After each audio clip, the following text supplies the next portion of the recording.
Good morning students, welcome again in conceptual but virtual classes. In the last class we were discussing about the chapter number 2, which is matter around us pure? Is matter around us pure? And our last topic was elements. Before we go further, I would like to tell you the brief description of the last class. As you know, elements are classified into three major categories. Elements are classified into three major categories. First category is known as metals, while second category is known as non-metals, and the last category is known as metalloids.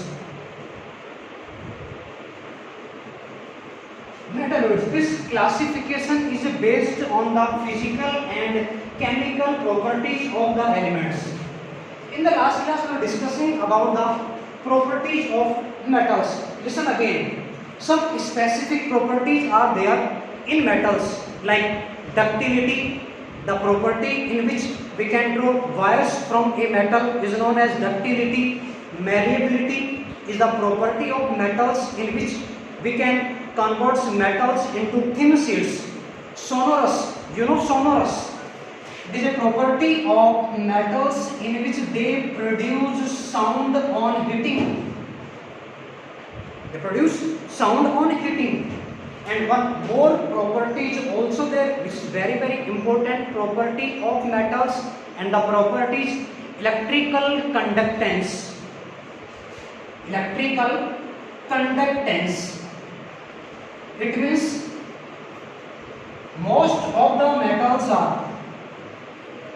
Why we are saying most of the metals? Because one and only metal which is found in a liquid state, I think you know very well, Hg, mercury is a metal which is found in liquid state at the room temperature.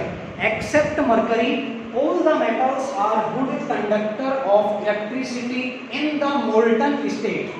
In the molten state. Molten state means when a metal is dissolved in water. यानी आपने किसी metal को water में dissolve किया तो वो जो condition बनेगी उसको हम कहेंगे मोल्टन स्टेट या मोल्टन कंडीशन. तो जितने भी हमारे मेटल्स होते हैं वो मोल्टन कंडीशन में क्यों करंट को कंडक्ट करेंगे?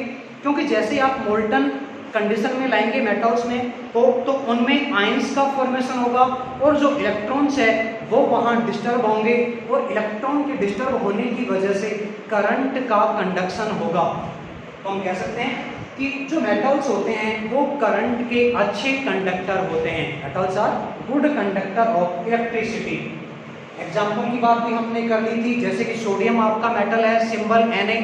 पोटेशियम आपका मेटल है, symbol K. Calcium Ca, silver Ag, argentum, gold Au, Oram, Pt, platinum, Ni, निकल, Fe, iron. Many metals are there. More than 80 elements are metallic nature in our periodic table. हमारी जो periodic table में हम आज की अगर बात करें 118 elements are discovered by that time. आज तक की अगर हम बात करें तो 118 elements डिस्कवर किए जा चुके हैं. इनमें से more than 80 जो elements हैं, 80 से ज़्यादा जो elements हैं वो आपके metallic nature के हैं. Now we are in the position to describe the non-metals. First of all, definition. जैसा कि हमने metals के केस में देखा था, metals are electropositive elements. It means they lose electrons and forms positive ions. While in case of non-metals are electronegative elements. They are electronegative elements. समझिएगा ध्यान से. नॉन मेटल्स की टेंडेंसी होती है कि वो इलेक्ट्रॉन्स गेन करेंगे. For example Cl, symbol of chlorine. Chlorine ने एक इलेक्ट्रॉन गेन किया, यहाँ बनेगा Cl-. यानी Cl ने इलेक्ट्रॉन रिसीव किया, गेन किया, तो Cl माइनस बना। यानी कि हम नॉन मेटल को इस तरह से डिफाइन कर सकते हैं, अगर कोई एलिमेंट इलेक्ट्रॉन गेन करेगा तो वहां एनाइन बनेगा, you know, negative ion is known as an anion. यहाँ एनाइन का फॉर्मेशन होगा, और पॉजिटिव आयन को हम कहते हैं cation. This simple definition of a non metal, listen again, those elements which have the tendency of losing of electrons, sorry, listen again, those elements which have the tendency of gaining of electrons, क्योंकि losing तो property आपकी metals की है, non metals तो gain करेंगे। those elements which have the tendency of gaining of electrons are known as non metals। Examples की हम बात करें, P जिसको कि हम फॉस्फोरस कहते हैं, phosphorus is a pure non metal. Example बहुत सारे हमारे पास हैं, S जिसको कि अपन सल्फर कहते हैं, कार्बन भी आपका नॉन मेटल है, नाइट्रोजन भी आपका नॉन मेटल है, ऑक्सीजन भी आपका नॉन मेटल। इवन जो आपके नोबल गैसेज हैं, नोबल गैसेज जिनको अपन ट्रिक से बता सकते हैं, हरभजन ने अगरकर को 0 रन से आउट किया, हरभजन ने helium, neon, argon, krypton, xenon, radon, ये आपके जो इनर्ट गैसेज हैं इनको भी काउंट किया जाता है नॉन मेटालिक एलिमेंट्स में। ट्रिक मैंने आपको बता दी है, हरभजन ने अगरकर को 0 रन पे आउट किया, तो ये ट्रिक बनती है आपकी, जो नॉन मेटालिक एलिमेंट्स हैं और प्लस जो इनर्ट गैस में काउंट होते हैं। ओके, अब हम बात करते हैं कि कुछ स्पेसिफिक जो प्रॉपर्टीज हैं जो कि मेटल्स के साथ रिलेट करती हैं। For example, you know iodine, हम बात करते हैं आयोडाइज्ड सोल्ट की, डॉक्टर से रिकमेंड करते हैं कि आप आयोडाइज्ड सोल्ट को जब इनटेक करेंगे तो आप हेल्दी बने रहेंगे, आपकी बॉडी में थायरोक्सिन हार्मोन का प्रॉपर सिक्रीशन होता रहेगा, थायराइड की प्रॉब्लम आपकी बॉडी में नहीं आएगी। तो वो जो आयोडीन है जो आयोडाइज्ड सोल्ट में प्रेजेंट है, उसी आयोडीन की बात करते हैं।